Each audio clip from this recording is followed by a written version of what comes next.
নমস্কার বন্ধুরা, আমি কল্পনা প্রতিদিনের মতো চলে এসেছি আরেকটি ব্লগ নিয়ে। দেখো আমি আজকে কি রান্না করেছি। যা রোদের তাপ, হ্যাঁ, আমি আর নিতে পারছি। ঘরে বাইরেও আমার কাজ করতে হয়।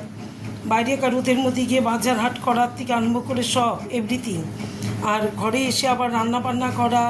ছেলেটা কলেজ যায়, তাকে সকালে উঠে রান্না করে দেওয়া। না খেয়ে তো পাঠাতে পারি না, এই রোদের মধ্যে গরমে থাকে, শরীর খারাপ হয়ে গেলে মুশকিল। এবার দেখো আমি কি রান্না করেছি, দেখো একবার। এখানে করেছি ভাত, এখানে দেখো সাদা ভাত, আর এটা মার জাউ ভাত। আর এখানে করেছি আমি, এই দেখো ডাটা দিয়ে সর্ষে বাটা, এই যে ডাটা শুকনো খায় না, ডাটা দিয়ে কালো জিরা শুকনো লঙ্কা ফোড়ন দিয়ে ডাটাগুলো ছুলিনি, চেঁচে নিয়েছি ডাটাগুলোকে। চেঁচে তারপরে তোমার বসিয়ে দিয়েছি কালো জিরা শুকনো লঙ্কা ফোড়ন দিয়ে। তারপরে একটু কোনো জল টল কিচ্ছু দেইনি, তারপরে ঢেকে দিয়েছি। খানিক্ষণ বাদে সর্ষে গুঁড়োটা দিয়ে দিয়েছি, মানে জলে গুলে নুন চিনি দিয়ে আর মিষ্টি করে করেছি। এই দেখো ডাটা, তোমরা খাও এইভাবে?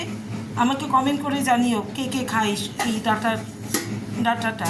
হ্যাঁ, আর এখানে করে নিয়েছি দেখো আমি ডিমের ঝোল, পাতলা করে ডিমের ঝোল করেছি। একটা মাত্র পেঁয়াজ দিয়েছি, 4টে রসুনের কোয়া দিয়েছি, একটা পেঁয়াজ দিয়ে এটা রান্না করেছি। দেখো সামান্য আদা আর একটু জিরের গুঁড়ো দিয়ে, কাঁচা লঙ্কা দিয়ে। আর এখানে করেছি আমি আমের চাটনি। এই যে কালকে চাটনিটা আমার ভালো লাগেনি, কেমন তেল কাস্টে গন্ধ লাগছিল। হ্যাঁ, এই জন্য আজকে আবার আমি চাটনি করলাম। ওই যে আমার ভাই বেটি দিয়ে গেছিলো না আম, আমার দাদার বাড়ি থেকে দাদার পাঠিয়ে দিয়েছিল আম, সেই আম দিয়ে আজকে আমি এই দেখো চিনি দিয়ে এই যে জেলির মতন করে নিয়েছি। আমটা চটকে তারপরে চিনি দিয়ে জেলির মতন করেছি। এটাই একমাত্র মানে ভালো খাবার।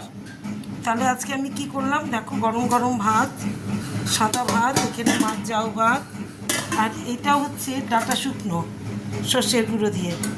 আর এখানে হচ্ছে ডিমের ঝোল, আর এখানে চাটনি।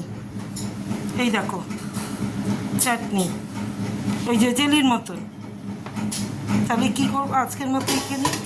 আমার রান্নাগুলো কার পছন্দ। এই দেখো গরমে কিছু খেতে পারছি না, ভাত মুখে দিলে তেতো লাগছে। ভাত কি জানি সবসময় মুখের মধ্যে তেতো লাগে, ভাতটা মুখে দিলেই, খাবার মুখে দিলেই তেতো লাগে সবসময়।